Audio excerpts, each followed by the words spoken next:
Hi welcome to మకుటా media. కలియుగ దైవం వెంకటేశ్వర స్వామికి జరిగినటువంటి అన్యాయం అంతా ఇంత కాదు. నేను ఎక్కువ టైం తీసుకోను, జస్ట్ ఒక 5 నిమిషాలు తీసుకుంటా. మీరు కంటెంట్ లాస్ట్ వరకు చూడండి. మీకు నచ్చితే సబ్స్క్రైబ్ చేయండి, షేర్ చేయండి, మీ విలువైనటువంటి అభిప్రాయాన్ని కమెంట్స్ రూపంలో తెలియజేయండి. ఇక కలియుగ దైవం వెంకటేశ్వర స్వామి గురించి చాలామంది చాలా రకాలుగా మాట్లాడుతున్నారు. నెయ్యిలో కల్తీ అనో ఇంకొకటి జరిగిందనో ఏవేవో చెప్పారు. అక్కడ నెయ్యి అనే పదార్థమే లేదు. నిజంగా ఆ కలియుగ దైవం వెంకటేశ్వర స్వామికి ఆగమ శాస్త్రానికి సంబంధించి కొన్ని మీకు నియమాల గురించి చెప్తాను. ఆగమ శాస్త్రంలో ఆవు నెయ్యితోనే తయారు చేయమని ఉంది. అందుకని ఆవు నెయ్యికి మాత్రమే ఆర్డర్ ఇచ్చారు. వాళ్ళు కెమికల్స్తో కూడినటువంటి రసాయనాన్ని మాత్రమే ఇచ్చారు. పాలు అనేటువంటి పదార్థం కనీసం గేదె పాలు కానీ, గేదె పాలతో తయారు చేసిన దాన్న అది ఆవు నెయ్యికి ఇచ్చారు కాబట్టి గేదె పాలతో చేసిన అది కల్తీ అనొచ్చు. లేదంటే ఒక 50% ఆవు నెయ్యో గేదె నెయ్యో ఇంకొకటి వాడి మిగతా ఏదో వాడారు అని చెప్పి దాన్ని కూడా కల్తీ అనొచ్చు. ఇక్కడ 100% కెమికల్స్తో బాత్రూమ్కి వాడేటువంటి, అంటే బాత్రూమ్కి మనం యాసిడ్ పోస్తాం చూసారా, నొరగొచ్చి ఆ కెమికల్స్ని, అంటే ఏదైతే క్రిములు ఉంటాయో వాటినన్నిటిని నాశనం చేయడానికి ఆ కెమికల్స్ వాడతాం, యాసిడ్ని వాడతాం. అది ఈ నెయ్యి అనేటువంటి దాంట్లో, ఈ పామాయిల్ మిగతా వాటిలో, ఎందుకంటే మీరు నెయ్యిని కనుక హీట్ చేస్తే దాంట్లో నొరగ వస్తుంది. ఆ నొరగ రావటం కోసం ఈ యాసిడ్ దాంట్లో వేస్తే నొరగ వస్తుంది అని చెప్పి, నెయ్యిలా కనిపిస్తుంది అని చెప్పి ఈ యాసిడ్ని తీసుకొచ్చి పోసారట. కొంతమంది చెప్తున్నారు ఆ యాసిడ్ కొన్నంత మాత్రాన వాళ్ళు దాంట్లో వాడారు అని చెప్పి ఎక్కడ చెప్తారు అంటే అక్కడ రిపోర్ట్స్లో రాదు. ఎందుకంటే ఈ యాసిడ్ పోసిన తర్వాత మిగతావన్నీ చచ్చిపోతాయి. దాంట్లో మీటు వాడిన, అంటే జంతువుల కొవ్వు వాడిన అది కూడా కరిగిపోయి చచ్చిపోయేటువంటి ప్రమాదం ఉంటుంది. సో అందుకని అది కూడా బయటపడేటువంటి పరిస్థితి లేదు ఇలాంటి యాసిడ్స్ వాడడం వల్ల. కానీ దాన్ని వాడారు. కొంతమంది దాన్ని ఏమైనా వాడారా అంటే అక్కడ కొన్ని వేల లీటర్లు తీసుకెళ్ళి ఏం చేయడానికి, స్నానం చేయడానికి తీసుకెళ్లారా? కాదు కదా. లేదా బాత్రూమ్లు కడగడానికి అయినా వాళ్ళకి ఏమైనా బాత్రూమ్ కాంట్రాక్ట్లు ఉన్నాయండి దేశంలో? అన్ని వేల లీటర్లు తీసుకెళ్ళి లోపల పెట్టుకోవడానికి కాదు కదా, వాడారు అంతే. ఇంకా మళ్ళీ దానికి సమాధానం చెప్పకూడదు, దానికి మళ్ళీ ఇంకా వక్రబుద్ధులు ఎదగకూడదు. ఎంత దరిద్రమైనటువంటి ఎదవలు అని చెప్పి చెప్పడానికి దీనికి ఎవరైతే పనిచేశారో, ఏ ప్రభుత్వాలకు సంబంధించినటువంటి నాయకులు కానీ, దాంట్లో ఉన్నటువంటి వ్యక్తులు కానీ ఎంత పాపం చేశారో ఒక్క మాటలో చెప్తా. ఈ దేశం మీద మొఘలులు, ముస్లింలు, ఎంతోమంది రాజులు దండయాత్రలకు వచ్చారు.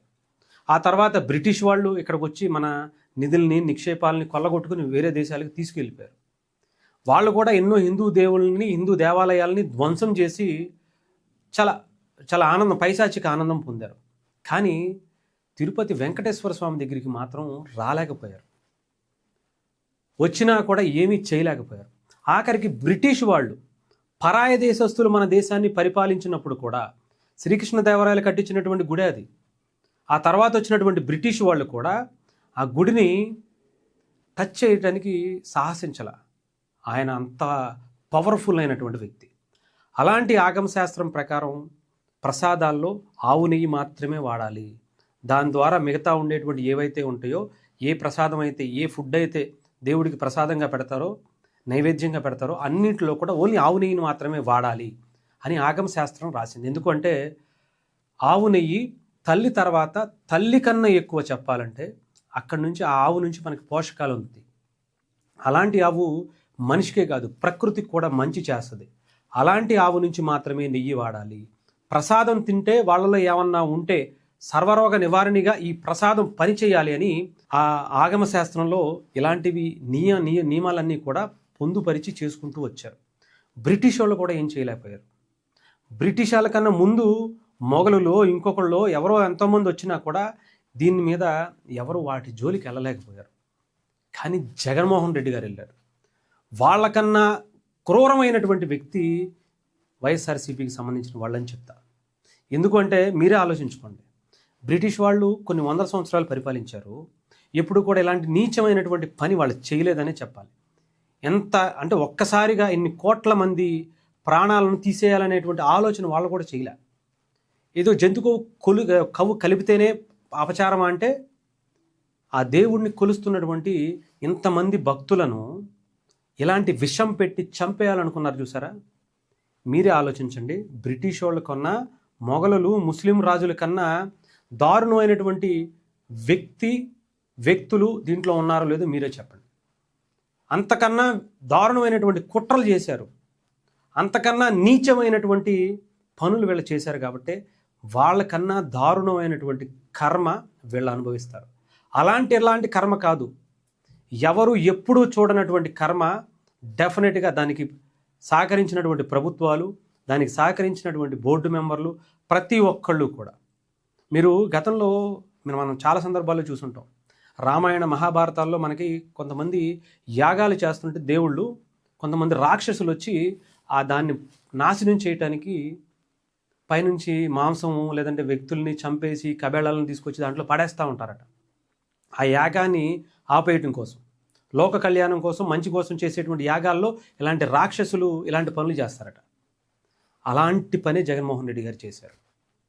లోక కళ్యాణం కోసం ఇంతమందికి, ఇంత కలియుగ దైవం వల్ల అక్కడికి వచ్చేటువంటి కమర్షియల్గా ఆలోచించుకున్న ఆ వెంకటేశ్వర స్వామికి సంబంధించినటువంటి వచ్చే ఆదాయంతో ఎన్ని స్కూల్సు, ఎంతమందికి చదువు, ఎన్ని డిగ్రీ కాలేజీలు, ఎంతమందికి హాస్పిటల్సు, ఎంత లాభం వస్తుందో ఈ గవర్నమెంట్కి. దాని ద్వారా ఎన్ని రకాల రోడ్లు వేశారో, ఎన్ని రకాల వాటర్ ప్లాంట్లు కట్టారో, ఎన్ని చేస్తున్నారో మనం ఊహించుకోవడం కూడా కష్టమే. అలాంటి దాన్ని నాశనం చేయటానికి, ఆ టెంపుల్ని ఏదో ఒక రకంగా ఇలాంటివి వస్తున్నాయి, రోగాలు వస్తున్నాయి, ప్రసాదం తింటే మన ఆరోగ్యం బాగుండాలనేటువంటి ఆగమ శాస్త్రానికి సంబంధించి నియమాలు రాసుకుంటే దాన్ని చెరిపేసి దాంట్లో ఇలాంటి రసాయనాలతో కూడినటువంటి తిన్నారు కాబట్టి ఇలాంటి హెల్త్ చాలామందికి వచ్చే ఉండొచ్చు. ప్రసాదం వల్ల వచ్చినాయి అని మాత్రం అనుకోరు, ఎందుకంటే దైవం మీద అంత భక్తి ఉంటుంది. సర్వరోగ నివారణగా ఆ ప్రసాదాన్ని మనం తీసుకుని ఇంత ముక్క తింటే చాలు, మనకి దాంట్లో ఉండేటువంటి అన్నీ కలుస్తాయి కదా. జీడిపప్పు వస్తుంది అని, లేదా ఇంకొకటి వస్తుంది, దాంట్లో మంచి ఆ స్మెల్లే వేరుగా ఉండేది అసలు.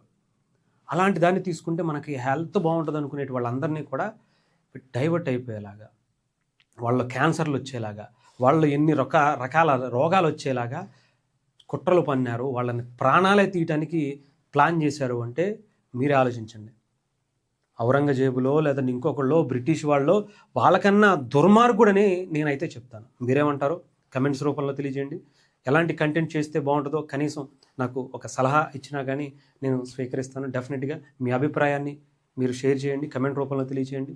మీకు నచ్చినట్లయితే 10 మందికి షేర్ చేసి సబ్స్క్రైబ్ చేయండి.